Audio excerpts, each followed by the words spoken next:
Hi అండి. Breakfast అయిపోయిందా మీ అందరిది? నేనైతే మేతి చపాతి కాలుస్తున్నాను అనమాట. మేతి చపాతి ఆరోగ్యానికి మంచిది కదా. అలా అని నేను ఇంట్లో చేశానని అనుకోవద్దు. ఇవన్నీ రెడీమేడ్ దొరుకుతున్నాయి కదండి ఇప్పుడు బయట. మనం కష్టపడే పని లేకుండా చక్కగా ఏదంటే అవి దొరుకుతున్నాయి. తెచ్చేసుకోవడం, కాల్ చేసుకోవడం, తినడమే అనమాట. కాకపోతే కొంచెం ఓపిక చేసుకొని ఇంట్లో చేసుకుంటేనే మంచిది.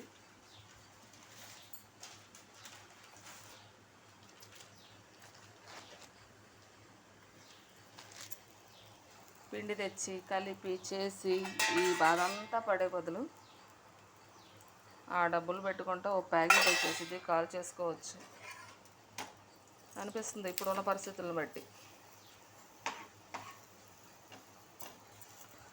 అందుకని మేతి చపాతీ తెప్పించాను, అవి కాలుస్తున్నాను. ఇది మా వారికి మాత్రమే, నేనైతే ఇడ్లీ వేసేసుకున్నాను. దీంట్లోకి చికెన్ కర్రీ ఉందండి, చికెన్ ఫ్రై చేశాను. అలాగే పప్పు, చపాతీకి పప్పు కూడా బాగుంటుంది కదండి. ఎప్పుడు పప్పు వండినా ఆ చపాతీ చేసుకోవడం అలవాటు అనమాట. ఓకే అండి, మీరు కూడా బ్రేక్ఫాస్ట్ చేయకపోతే ఫాస్ట్గా చేసేసేయండి. బాయ్ అండి.